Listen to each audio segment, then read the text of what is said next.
Hello' everyone, আজি ৰঙালাও পাতৰ খাৰৰ এটা সুন্দৰ ৰেচিপি লৈ আহিছোঁ।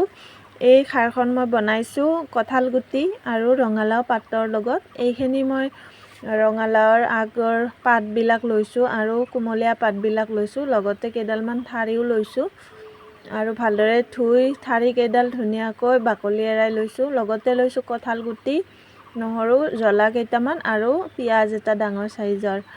এইখিনি এতিয়া ধুনীয়াকৈ কাটি ল'ম। এইফালে মই কঁঠাল গুটিকেইটা ধুনীয়াকৈ বাকলি এৰাই দুফাল কৰি লৈছোঁ, লগতে পিঁয়াজখিনিও কাটি লৈছোঁ আৰু ৰঙালাওৰ পাতবিলাকো এনেকৈ সৰু সৰুকৈ ধুনীয়াকৈ কাটি লৈছোঁ। এতিয়া কেৰাহীত তেল গৰম হোৱাৰ পিছত মই ইয়াতে পাঁচফোৰণৰ লগতে গোটা জিৰা কেইটামান দি দিছোঁ আৰু লগতে কাটি ৰখা পিঁয়াজটো ইয়াতে দি লৈছোঁ। এতিয়া এইখিনি ভালকৈ ভাজি ল'ম। এতিয়া মই নহৰু কেইকোবমান ইয়াতে দি দিছোঁ। এইখিনি মই মিহি কৰি লোৱা নাই, এনেকৈ গোটা গোটা দিলে ভাল লাগে। লগতে জলকীয়াও দিছোঁ। জলকীয়াৰ পৰিমাণটো নিজৰ খোৱা হিচাপত দিব পাৰে। লগতে অকণমান হালধি দিছোঁ। ইয়াত হালধি নিদিলেও কথা নাই, তথাপি মই অকণমান দি দিছোঁ আৰু এতিয়া কঁঠাল গুটিকেইটাও ইয়াতে দি লৈছোঁ। এতিয়া এইখিনি অলপ ভজালৈকে ৰখিম। এতিয়া কঁঠাল গুটিখিনি মই অলপমান টাইম ভাজি ল'ম।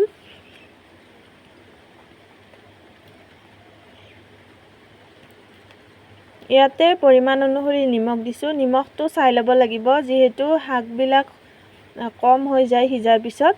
নিমখটো বেছি দিব নালাগে, চাই কিনে দিব লাগে। পিছত দিলেও কথা নাই, তথাপি মই এটা পৰিমাণ কৰি দি দিছোঁ। এতিয়া এইখিনি অকণমান ভজা হোৱাৰ পিছত মই পাতখিনিও ইয়াতে দি লৈছোঁ। এইখিনি সিজাৰ পিছত একেবাৰে কম হৈ যায়। এতিয়া বহুতখিনি হৈছে বাৰু।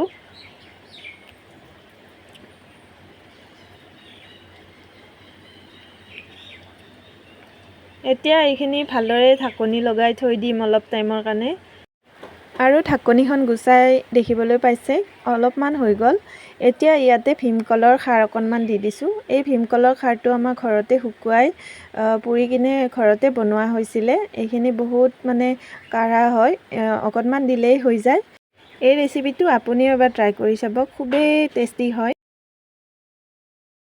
আৰু ইয়াতে অলপমান পানী দিছোঁ সিজিবলৈ, কঁঠাল গুটিকেইটা নহ'লে আধা সিজা হৈ থাকিব, সেইটো কাৰণে। এতিয়া এইখিনিও মই ভালদৰে ঢাকনি লগাই থৈ দিম আৰু খাবলৈ ৰেডি হৈ যাব। এতিয়া এইখিনি খাবলৈ ৰেডি হৈ গ'ল আৰু দেখিবলৈ পাইছে কিমান ধুনীয়া হৈছে। ভাল লাগিলে লাইক কমেণ্ট কৰিব। ধন্যবাদ।